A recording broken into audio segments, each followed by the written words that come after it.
चुकी हो। अर्थात ये जो भील टेरिटरी इलाका है, इस इलाके में हमारे बाप दादाओं ने जीत और मेहनत मजदूरी कर करके जंगल को बचाते हुए हमारे जीवन को चलाने के लिए कुछ जमीनों को खेती योग्य बनाया।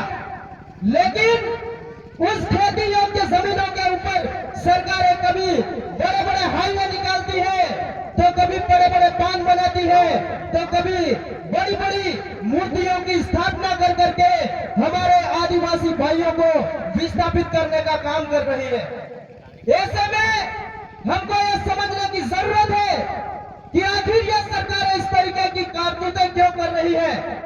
हमको उन सरकारों को मुंह तोड़ जवाब देने की जरूरत है और उनको मुंह तोड़ जवाब देने के लिए हमको ऐसी सभाओं का आयोजन करना पड़ता है। साथियों, मैं बाहर की बातें न करते हुए इस कार्यक्रम का उद्देश्य क्या है, यह कार्यक्रम का आयोजन हम क्यों कर रहे हैं, इसके ऊपर आना चाहता हूं।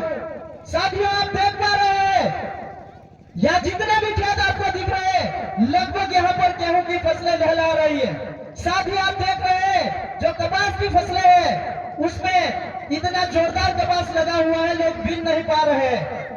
ऐसे में यदि यहाँ से लगाकर उस सामने वाले किनारे तक यदि कोई बड़ा बांध बनता है, तो यहाँ पर आने वाली तमाम जमीनें हैं जो डूब क्षेत्र में चली जाने वाली है।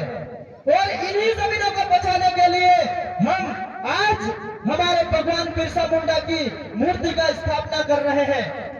बिरसा मुंडा ने आजादी से पहले भी हमारे लिए जल जंगल जमीन के लिए लड़ाई लड़ी और आज हम उनके वंशज उनकी मूर्तियों की स्थापना करके हम हमारे जमीनों को बचाने का काम कर रहे हैं। साथियों, अगर आज हम जागरूक नहीं होते हैं तो ये सरकारें हमारी जमीनों को इन जो लोग पूंजीपति है, उद्योगपति है, उनको सुपुर्द कर देने वाले हैं। आपको पता होना चाहिए ये बांध क्यों बनाया जा रहा। आपको गुमराह किया जाएगा कि आपको पानी देने के लिए बांध बनाया जा रहा, लेकिन सच्चाई ये है ये बांध बनने के बाद आपके पास से ये 8 लाइन एक्सप्रेस वे निकला है, इसके आसपास आने वाले समय में बड़ी बड़ी कंपनियां लगने वाली है, जिसमें हमारे आदिवासी भाइयों की जमीनें छीनी जाने वाली है। और कंपनियों को चलाने के लिए हमारे लिए यहाँ पर ये बड़े बड़े बांधों का निर्माण करने की साजिशें रची जा रही है। इसलिए हम सबको जगह जगह हमारे गांव सभा का, ग्राम सभा का निर्माण करके हमारे से छीनी जाने वाली जमीनों को बचाने के लिए लड़ाई लड़नी पड़ेगी।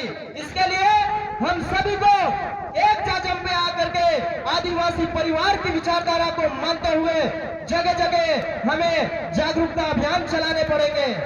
इसलिए मैं आप तमाम लोगों से कहता हूं कि जब जहां जहां हमारे समाज के ऊपर कोई सरकार अन्याय अत्याचार करती है तो हम वहां पर डट करके खड़े होंगे।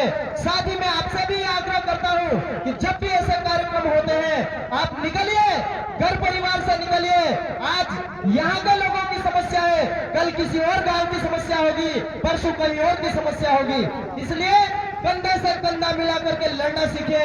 इन्हीं बातों के साथ मैं मेरी वाणी को यही विराम करूंगा।